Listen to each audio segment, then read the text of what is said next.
Hello there, my amazing students, especially to those who are in 10th grade. I am Sir Benevick, your English teacher for today. Come, join me in another fun and exciting learning session here in Grade 10 English. Let's go! So before we start our lesson for today, here are our objectives. First, we must explain the characteristics of a good claim. Second, determine what the claims of fact, claims of policy, and claims of value are. And formulate claims of fact, policy, and value about a relevant issue today.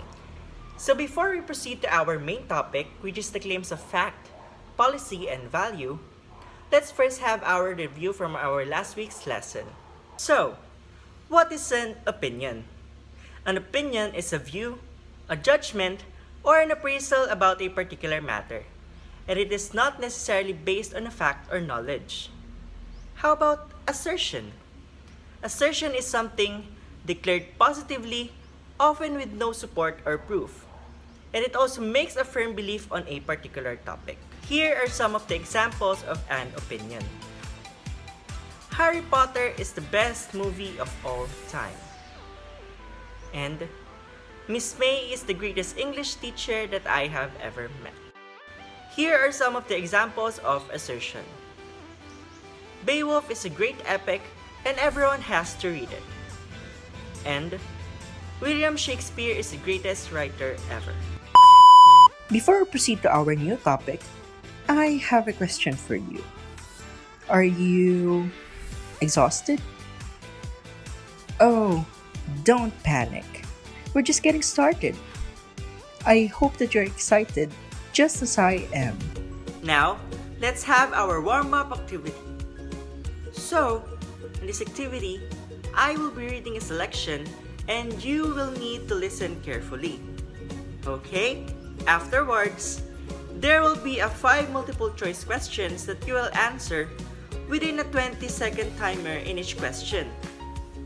Do you guys understand? Amazing! Now let's start. The spread of the internet has had a world-changing effect, not least in the world of education. The use of the internet in academic context is on the rise, and its role in learning is hotly debated. For many teachers who did not grow up with this technology, its effects seem alarming and potentially harmful. This concern, while understandable, is misguided. The negatives of internet use outweigh its critical effects for students and educators as a uniquely comprehensive and accessible information source, a means of exposure to and engagement with different perspectives in a highly flexible learning environment. A common frustration for teachers is students' use of Wikipedia as a source in their writing. Its prevalence among students is not exaggerated. A survey found that the vast majority of the students surveyed used Wikipedia according to Head and Eisenberg 2010. An article in The Guardian stresses a common objection to its use. A reliance on Wikipedia can discourage students from engaging with genuine academic writing, according to Coomer 2013. Teachers are clearly not mistaken in viewing Wikipedia usage as ubiquitous among their students, but the claim that it discourages engagement with academic sources requires further investigation. This point is treated as self-evident by many teachers, but Wikipedia itself explicitly encourages students to look into other sources. Its articles often provide references to academic publications and include warning notes where citations are missing. The site's own guidelines for research make clear that it should be used as a starting point, emphasizing that users should always read the references and check whether they really do support what the article says, according to Wikipedia, Researching with Wikipedia 2020. Indeed, for many students, Wikipedia is their first encounter with the concepts of citation and referencing. The use of Wikipedia, therefore, has a positive side that merits deeper consideration than it often receives. The internet has had a major positive impact on the world of education, occasional pitfalls aside, Its value is evident in numerous applications. The future of teaching lies in the possibilities the internet opens up for communication, research, and interactivity. As the popularity of distance learning shows, students value the flexibility and accessibility offered by digital education, and educators should fully embrace these advantages. The internet's dangers, real and imaginary, have been documented exhaustively by skeptics. But the internet is here to stay. It is time to focus seriously on its potential for good. 1. What website was mentioned in the essay that is a common frustration for teachers as a source for students' writing? A. Google, B. Facebook, C. Wikipedia, D. YouTube.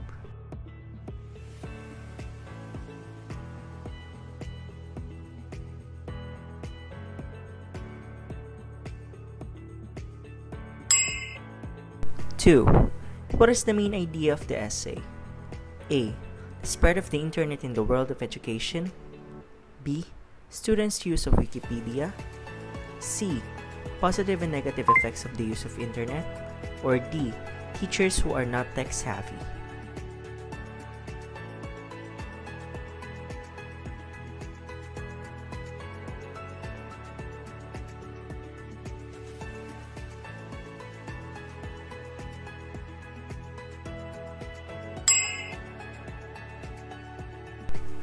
Three.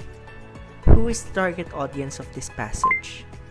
A. Teachers, B. Students, C. Internet users, or D. All of the above.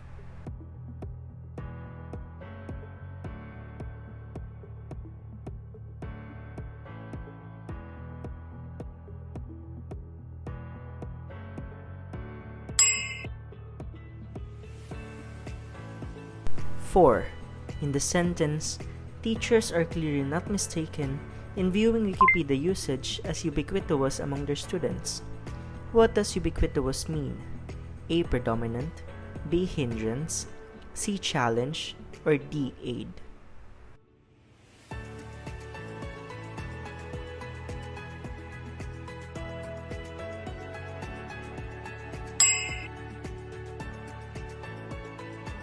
Five. What do you think is the positive side of Wikipedia? A. Difficult access of information. B. A better way of copying and pasting significant answers. C. Sources and references at the bottom that students can check on and verify. Or D. New information.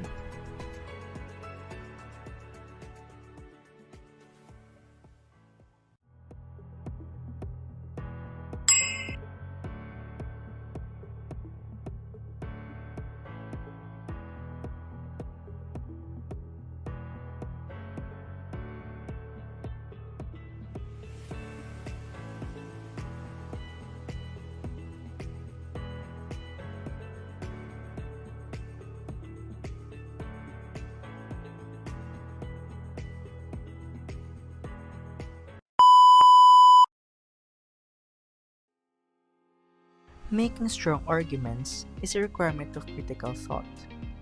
Arguments are claims backed by reasons that are supported by evidences.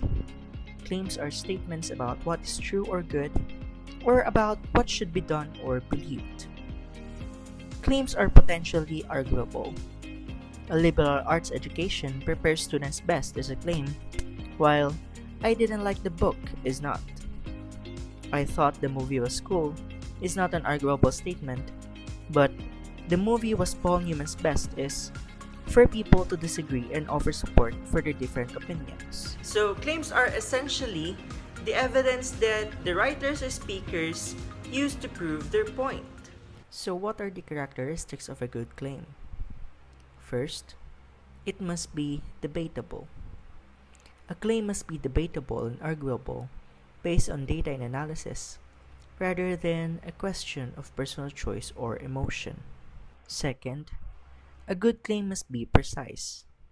It should be clear, specific, and asserts a consistent viewpoint.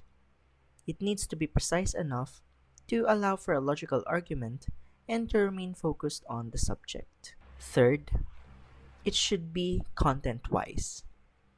It should contain proof, quotes, argumentation, expert opinion, facts, and telling details to support a point, which determines the aims, direction, and scope of your paper. Last but not the least, a good claim must be engaging. It should be interesting enough in order for you to catch the attention of your target audiences. So here are the three types of claims. First is the claims of fact. Claims of fact are statements about something that can be proved or disproved using facts. However, keep in mind that the basic quality of claims have to be debatable and offer an assertion about an issue. So, a claim of fact for a logical argument cannot simply consist of a statistic or proven fact. It needs instead to focus on an assertion which uses facts to back it up, but for which the evidence might still be debatable. Here are some of the examples of claims of fact. First, the first man to set foot on the moon was Neil Armstrong. Second, obesity has a negative impact on one's well-being. Third, teens involved in unprotected, promiscuous intercourse are more susceptible to getting STDs, becoming pregnant, and/or getting AIDS. So the second type of claim is called claims of policy. So what are the claims of policy? Claims of policy argue that certain conditions should exist or that something should or should not be done in order to solve a problem. These are also arguments that urge action which falls under a conclusion. For example, arguing that marijuana should be legalized or that a friend should try a new food are both claims of policy. Because policy claims argue for an action, they imply a value claim that taking the recommended action is better than not taking it. This, in turn, means that claims of fact and definition have become in vogue. Here are some of the examples of claims of policy. First, tobacco sales should be prohibited by legislation. Number 2, the minimum age for obtaining a driver's license must be increased to 18. The last type of claim is called claims of value. It makes a judgment by expressing approval or disapproval, attempting to prove that some action, belief, or condition is right or wrong, good or bad, beautiful or ugly, worthwhile or undesirable. Simply, this type of claim asserts that something is good or bad, or that one object is better than one another. Here are some of the examples of claims of value. First, homosexuality is immoral because it goes against social, cultural, and biological principles.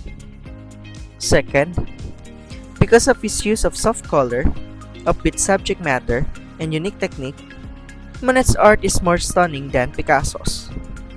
And third, Boracay is a better summer holiday destination than El Nido. Remember, no matter the type of claim, you will usually combine many types of support for that claim in order to write a logical argument, including facts, case studies, reasons, personal interviews, and more as appropriate.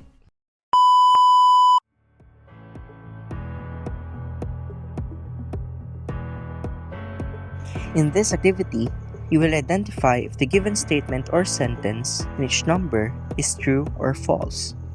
There will be a 5-second timer in each number. Let's start! Number 1. Claims of policy assert that something is good or bad, or that one object is better than another.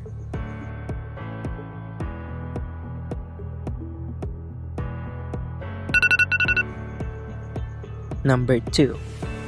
A claim should be interesting enough to catch the attention of your target audience.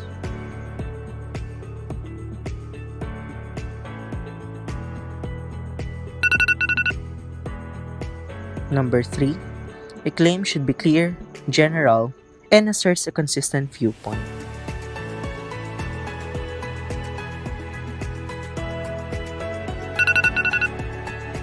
Number 4, claims of fact argue that certain conditions should exist or that something should or should not be done in order to solve a problem.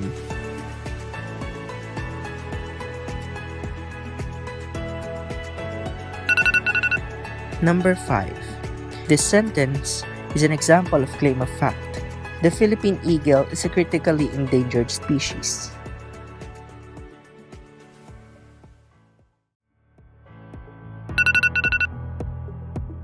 Number 6. If used effectively, a claim will arouse the interest of the person you're conversing with.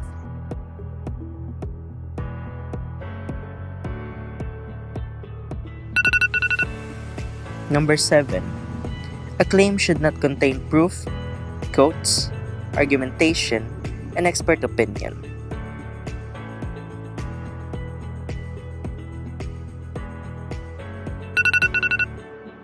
Number 8.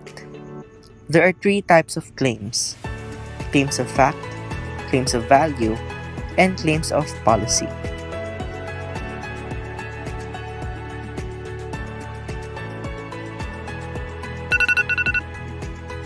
Number 9. The sentence, "Public schools are better than private schools," is an example of claims of policy.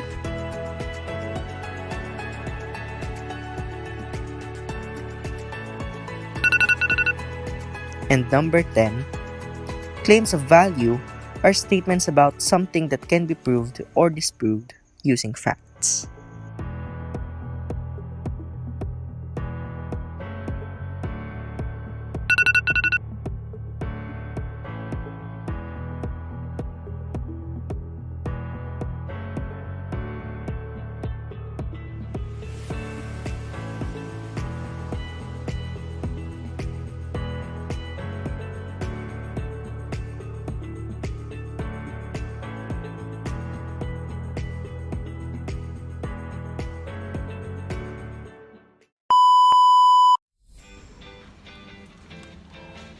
Oh, are you still there?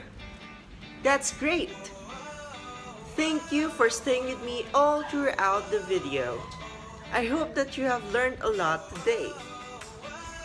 Again, this is me, Sir Benevick, and see you again next time. Bye-bye!